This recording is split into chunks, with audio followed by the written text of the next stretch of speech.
At exactly 5:03 a.m., I opened my eyes, no alarm, no noise, just something deep inside me that had learned, over 20 years of marriage, to wake before anyone else. But this morning felt different, colder, heavier. I lay there in silence, staring at the faint ceiling lines etched by moonlight filtering through the curtains. Eric was snoring softly beside me, the faint smell of whiskey still lingering on his breath. It was my 40th birthday, and I wasn't sure if I felt anything at all. I slipped out of bed, careful not to wake him, and pulled on the silk robe he gave me last Christmas, the one he said made me look more like a CEO's wife. I remembered how proud I was then, still believing that I meant something. I padded into the kitchen and flipped on the recessed lights. Everything gleamed: marble countertops, chrome fixtures, a room that looked more like a catalog than a home. I turned on the coffee machine and stood there as it hissed to life, watching the dark liquid drip into the carafe like it had purpose. At least something did. I had already planned tonight's dinner a week ago. A full menu, from rosemary lamb to a chocolate raspberry cake from the best bakery in Boston. I'd prepped the guest list, arranged the wine pairings, and even chosen the floral centerpieces. Not because Eric asked, because I needed something to hold on to, something to prove I still had control. As I reached for my planner on the counter, Eric's phone lit up next to it. A new message. I don't know why I looked. Maybe I already knew what I would find. The preview read, "Sunshine, can't wait to see you tonight. 12 o'clock. Same hotel. It's gonna be wild. K." My hands froze. My breath caught. And all I could hear was the hum of the fridge behind me, louder than my heartbeat. He hadn't objected when I suggested a birthday dinner at home. Now I knew why. He had his own celebration planned. I sat down at the kitchen island, clutching the edge of the marble like it might anchor me. But nothing held. There were no tears. Not yet. Just this numbing, familiar ache, like realizing, again, that my life had drifted so far off course I couldn't remember where it began. I had a red diploma in economics once. I helped Eric build his company from a one-man renovation gig into one of Boston's top development firms. But you wouldn't know it. Not from the outside. Not even from the inside. To them, I was just Elaine, the wife who made perfect espresso and wore silk robes. I looked up at the wall clock. Still early. I stood and opened the fridge, pulling out the marinating lamb, fresh herbs, and the cake box tied with burgundy ribbon. The cake looked beautiful, almost enough to distract me from the fact that I felt completely hollow inside. Eric would probably roll his eyes again and call it a waste of money. He could drop $2,000 on a bottle of single malt for a client, but a birthday cake? Too extravagant. The lights on the stove cast a faint glow on the floor tiles. I moved with practiced ease, chopping, seasoning, arranging ingredients in neat rows. For a moment, I almost forgot what I saw. Almost. Until the bedroom door creaked and his voice, still laced with sleep, called out, "Smells good already. Maybe we should have hired a caterer." Huh. He walked in, adjusting his Rolex, flipping through emails on his phone. I smiled faintly. "I like cooking. You know that." He grunted. Sure. By the way, I invited a couple more tonight. Mike from the Sweden Project and Andrew Lawson. You remember him?" My hands paused over the cutting board. Of course I remembered. Andrew Lawson, my old classmate, the one who once scribbled Keynesian theories in the margins of my textbooks and brought me daisies during finals week. I hadn't seen him in over a decade. I turned back to the counter. No, doesn't ring a bell. Come on.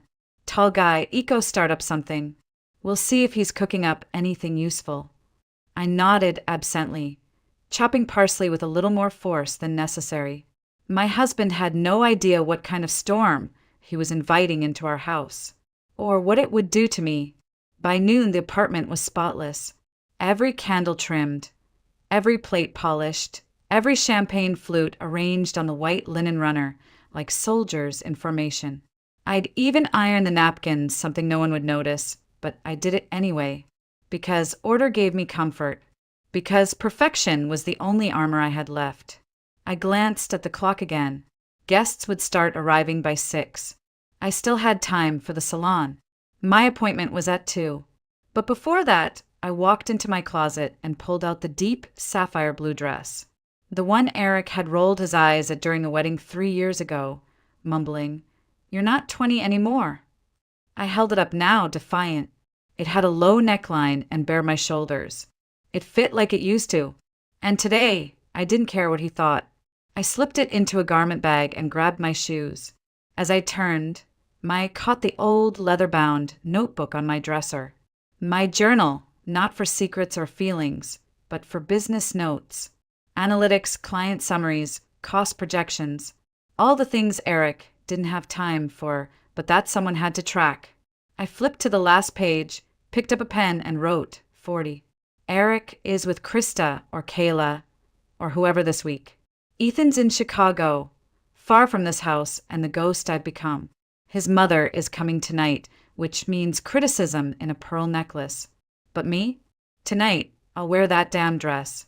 No more hiding. 40 is not the end. It's the start. At exactly 2 p.m., I sat under the soft light of the salon mirror while a stylist arranged my chestnut hair into a loose, elegant updo. Light makeup, rose-tinted lips, silver drop earrings, gifted by my parents long ago, completed the look. I hardly recognized myself. Not because I looked different, but because I looked awake. At 5:55, Monica arrived with a burst of cinnamon-scented air and a giant bouquet of white lilies. She took one look at me and let out a low whistle. "Elaine Harper, look at you. That man's gonna pass out when he sees you." I smiled. "Think he'll notice?" "If he doesn't, he's blind. Or stupid. Probably both." She handed me a small, velvet-wrapped parcel. "Open it when you're alone." I tucked it into my bedroom drawer without asking. With Monica, there was always intention behind the mystery. Champagne chilled in the buckets. The lamb rested in the oven. My heart was oddly calm. At 6:35, the first knock came. Margaret Harper, my mother-in-law, swept in wearing a cream suit and hair lacquered into place. "Elaine," she said, eyes flicking to my bare shoulders. "A bit much, don't you think? At your age." I bit my tongue and smiled. Just for today. She brought Peking duck, Eric's favorite. Of course. Professor Walter, Eric's father, followed quietly behind, offering a kind hug and a soft, "Happy birthday, my dear. You look wonderful." I clung to that compliment like a lifeline. More guests arrived, colleagues, old family friends, spouses I barely remembered. I poured drinks, passed hors d'oeuvres, laughed when expected.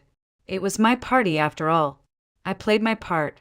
It wasn't until nearly 8 that Eric arrived. He burst through the door, all charm and cologne and tailored wool. "Sorry, meetings ran over," he announced, kissing his mother's hand and scanning the room. Then his gaze landed on me. He blinked once, twice, like he wasn't sure who I was. "Wow," he said, crossing the room. "Trying to outshine everyone tonight, aren't you?" He wrapped an arm around my waist. I stiffened. "Careful with the champagne, darling. You'll need a steady hand for the cake." He laughed, and the guests laughed with him, some nervously, some too polite to question it. Monica just raised one perfectly arched brow and sipped her wine. Then the doorbell rang again. Eric glanced at the clock. "That'll be Andrew." I walked to the door, heels echoing on the hardwood floor, and opened it to find a tall man with salt at his temples, clean glasses, and a quiet bouquet of white roses. He smiled, and for a moment I forgot to breathe. "Happy birthday, Elaine. You haven't changed a bit." It was Andrew Lawson, but not the one from my faded college memories. Gone were the messy curls and oversized hoodies. In their place stood a man with confident posture and eyes that still held that curious light I remembered. Only now it was steadier, deeper. "Come in," I said, stepping aside. You're just in time. He handed me the roses. White, your favorite, right? You once said they stood for new beginnings. I stared at them a second too long. You remembered. Some things are worth remembering. His fingers brushed mine for the briefest moment, warm and steady, and then he stepped inside. His presence was calm, quiet, like someone who knew exactly who he was and didn't need to prove it to anyone. I watched him move through the room, politely greeting guests, scanning the space with a kind of amused curiosity. Meanwhile, Eric was across the living room, slapping shoulders, telling loud stories, drawing attention like he always did. When he spotted Andrew, his grin widened. Lawson, man, how long has it been? Sweden treating you well. Andrew shook his hand firmly. Can't complain. Sustainable development is growing fast. All right, green energy, carbon offsets, all that feel-good stuff, Eric chuckled. You tree huggers always need investors, don't you? Andrew just smiled, calm and measured. Sustainability isn't just feel-good, it's the future. But I'm sure you're thriving too, Eric. Harper Developments is one of the top 10 now, isn't it? Eric puffed up, clearly pleased. All thanks to grit and good instincts. I stood nearby, arranging the white roses in a vase. My hands trembled slightly. 3 years ago, I drafted the plan that launched us into suburban markets while our competitors fought over urban real estate. I ran the numbers. I negotiated the supply deals. Eric laughed at it at first, until it worked. He never mentioned my name in the press release. Andrew caught my eye. He didn't say anything. He didn't have to. There was something in his look, like he could see right through the practiced smile I wore like armor. The evening picked up momentum. Laughter grew louder. Wine glasses refilled themselves, and I moved between kitchen and living room like a hostess on autopilot. Then, over the noise, I heard Eric shout, Hey babe, where's that contract with East Shore? Want to show Mike our terms.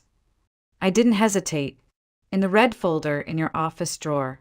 But remember clause 5.3 needs review. Vernon's legal team pushed back on the delivery timeline. A brief pause, a ripple in the noise. Eric frowned. What? No, that clause is fine. We agreed on that already. No, I said gently. They called 2 days ago, Eric waved a hand. Sorry, folks. My wife sometimes thinks she runs a law firm. His voice was loud, playful, but the undertone cut like glass. Sweetheart, you're great at canapes.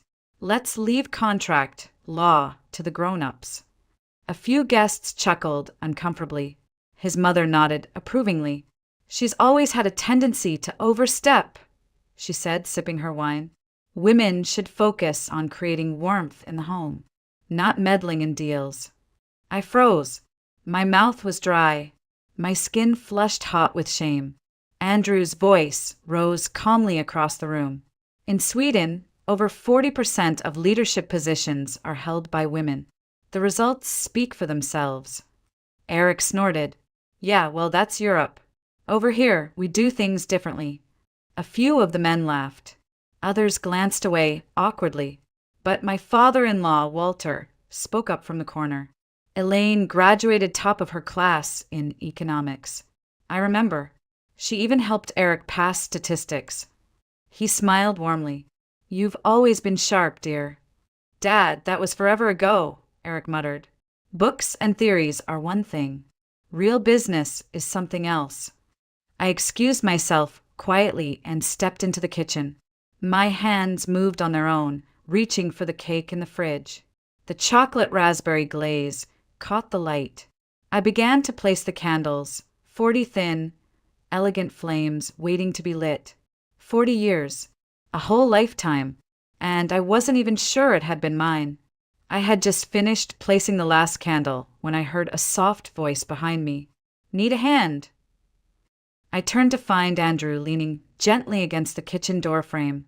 Sleeves rolled, no pretenses, just that calm presence again, grounding, steady. I forced a smile. No, I've got it. He nodded. I know. You always did. For a moment, I couldn't move. His words landed deeper than I expected. Not because they were flattering, but because they were true. I had always managed, even when everything inside me was cracking. Our eyes met across the marble island. In his, I didn't see pity. I saw clarity.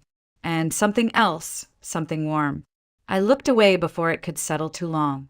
Then Eric's ringtone broke the moment, his phone, left on the kitchen counter, buzzing against the granite.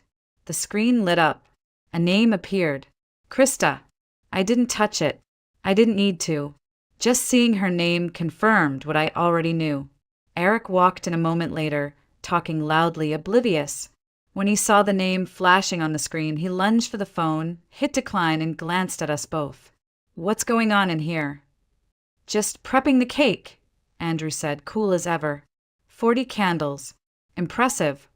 "Yeah," Eric said, placing his hand on my shoulder, his grip just a little too tight. "And my wife handles it all so well. Doesn't she?" His tone was light, but there was an edge. He looked at Andrew, then at me. I didn't flinch.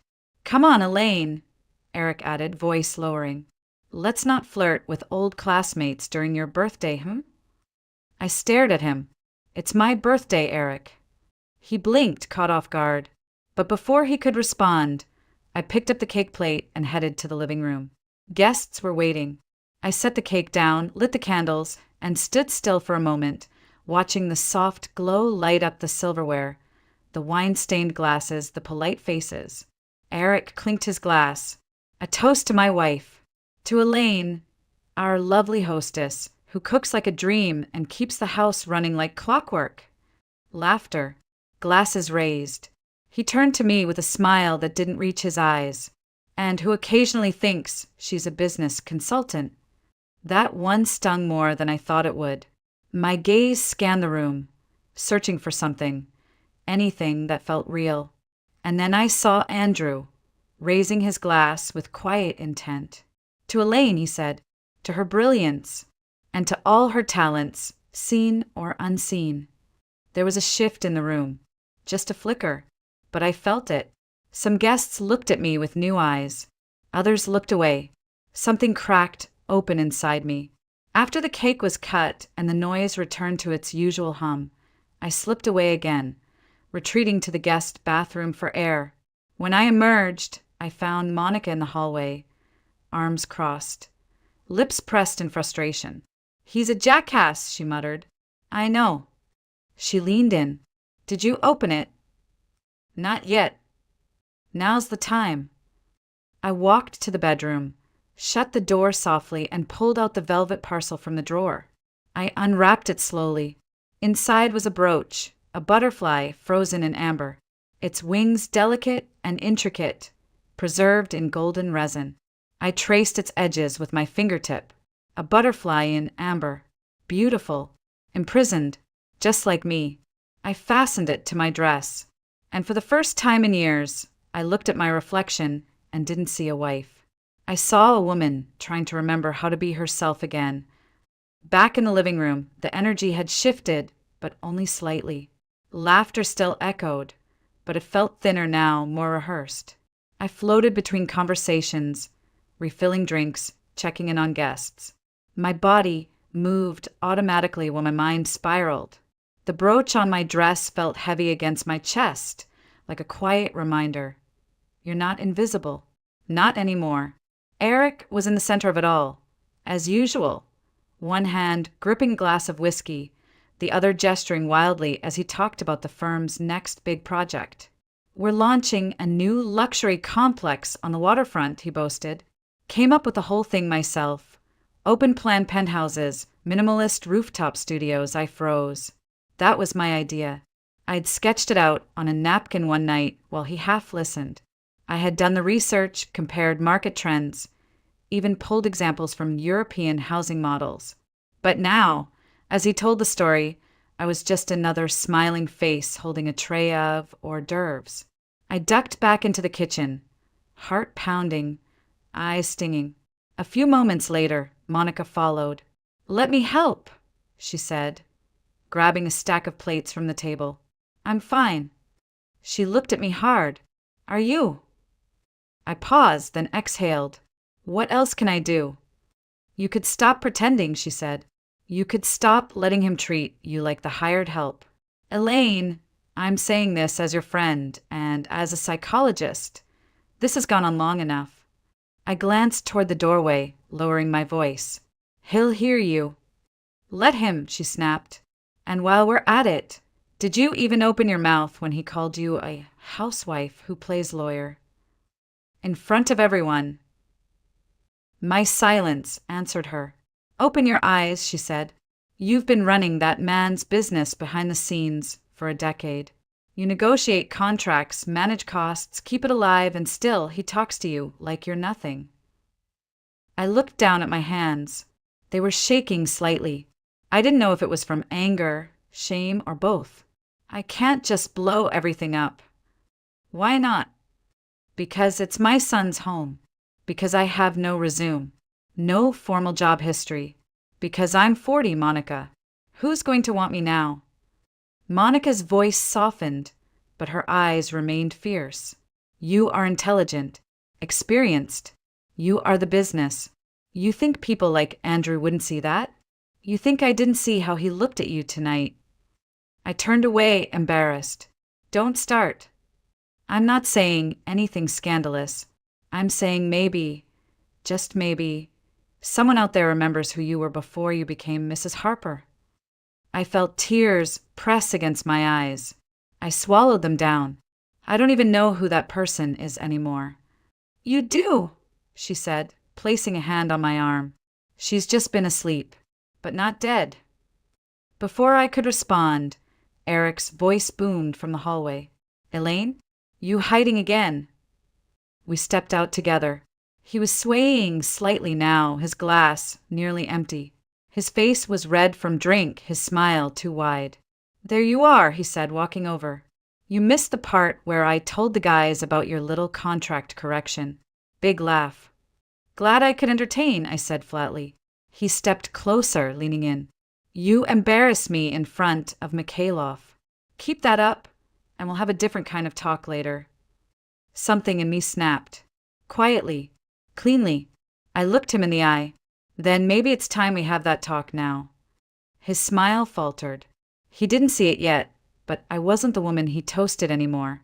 I was the woman about to burn the script. The room quieted the moment I spoke. Not entirely, but enough.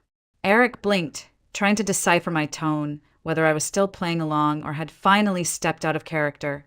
What talk? He asked, half laughing like I was joking. Now, come on, Elaine. Don't make a scene. I steadied my voice. I'm not making a scene. I'm speaking. He leaned in again, this time more menacing. Don't push me. Not tonight. It is tonight, I said louder now. Because I'm done pretending. Eric stiffened. Around us, the clinks of glass and idle chatter slowed to a hum. People sensed something had shifted. Monica moved closer, just within reach. Eric's smile returned, but it was forced plastic. I think you've had a bit too much wine. You don't mean whatever little tantrum this is. I tilted my head. Don't I? Because I've been meaning it for years. I've just never said it out loud. I turned toward the guests. For 10 years, I've helped build this man's company, negotiated contracts, handled finances, even wrote the pitch he used to land our first $1 million client. And yet tonight, in front of all of you, he called me a housewife who plays lawyer. Gasps. Awkward glances. Some people set down their drinks. Eric grabbed my arm. We're not doing this. Let's go now. I pulled away. No, I'm not going anywhere with you. He looked stunned, like I'd slapped him. You've cheated. You've elite. You've humiliated me more times than I can count. And I let it happen because I thought that's what a good wife does. But I'm not your doormat, Eric. Not anymore. He opened his mouth, but no words came out. Just that look of disbelief, the unraveling of control. And if you think you can throw tantrums, break things, raise your voice, and keep me scared, I shook my head. You've run out of tricks. I turned toward the bedroom. I'm leaving tonight. I'll pack my things, and I'll be gone before sunrise. You're being ridiculous, he barked. Where would you even go?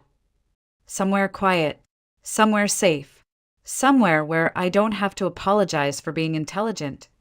Is this because of him? He growled, jerking his head toward Andrew, who'd stepped closer now, silent but unmoving.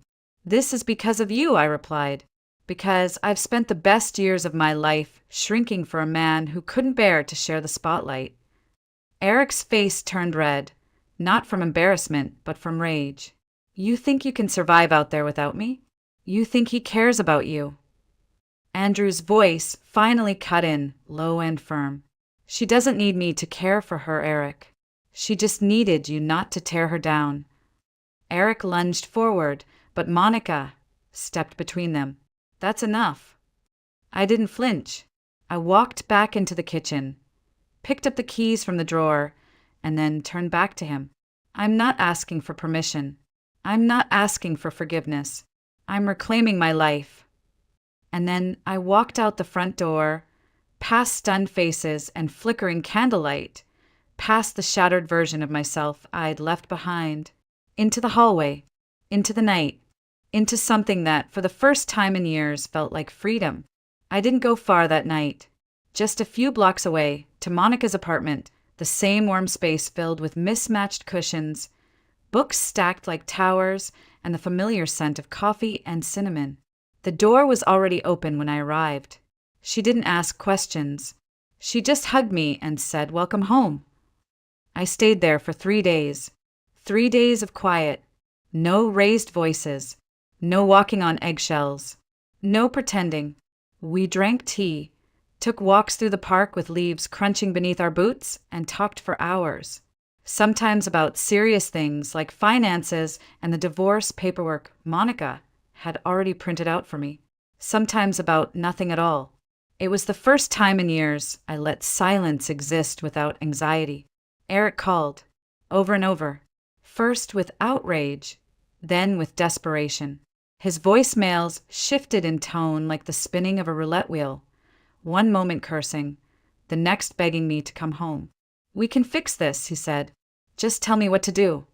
But he never once said I was wrong, and that told me everything. Margaret texted too. Long, suffocating messages about wives knowing their place and how marriage is about sacrifice. I deleted them without reading past the first line. On the 4th morning, I finally went home. Not to stay, just to gather my things. The apartment was spotless, as if nothing had ever happened. No broken glass, no overturned chairs.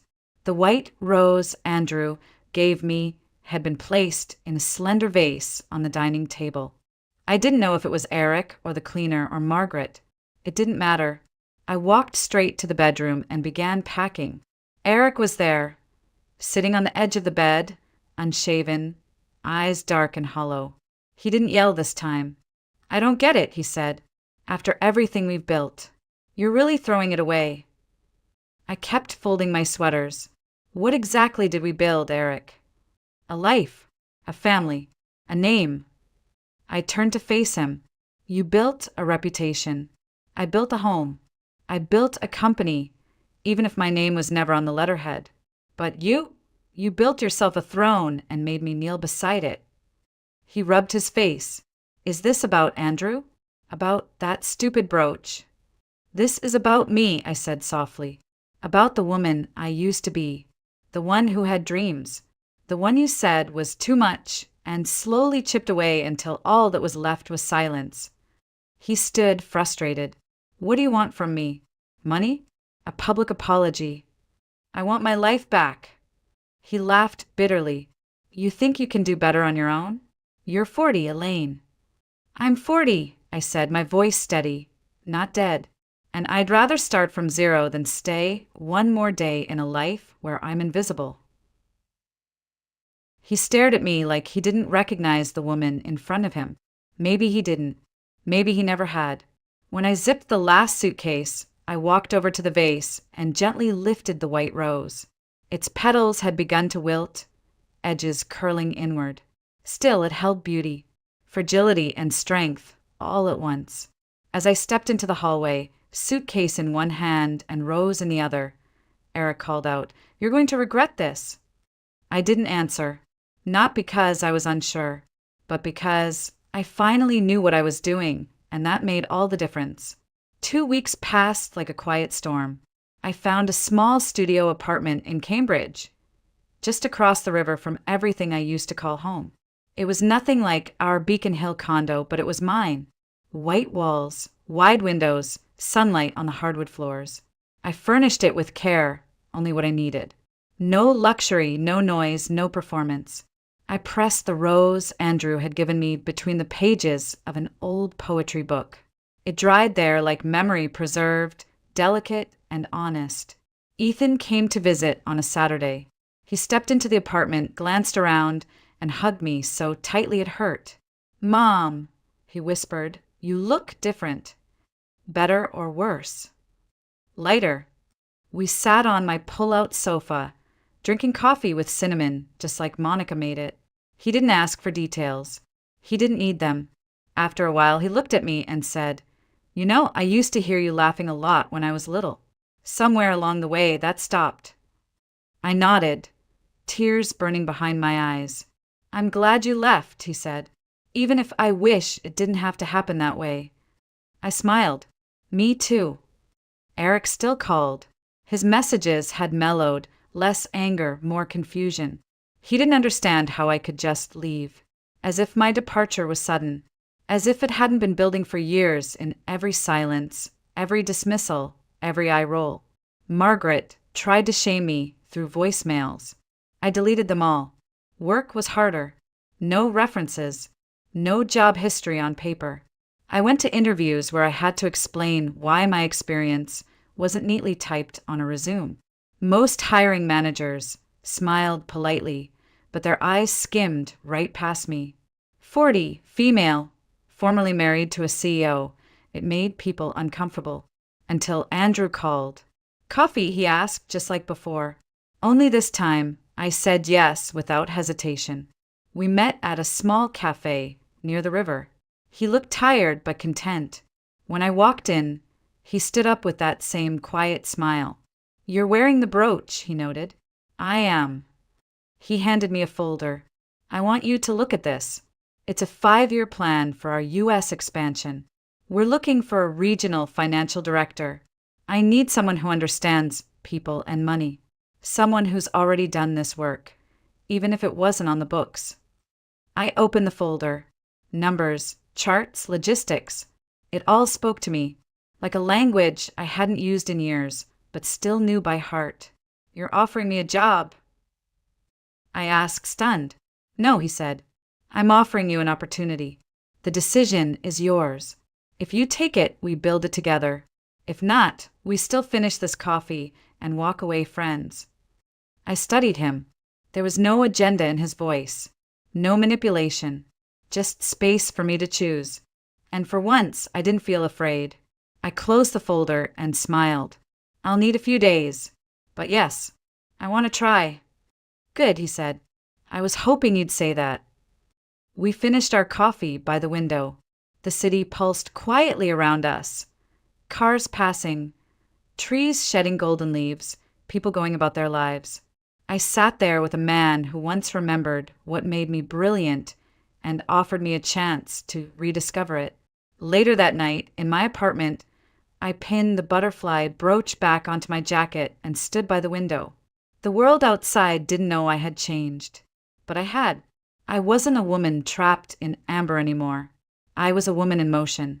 And for the first time in decades, I was finally flying forward on my own wings.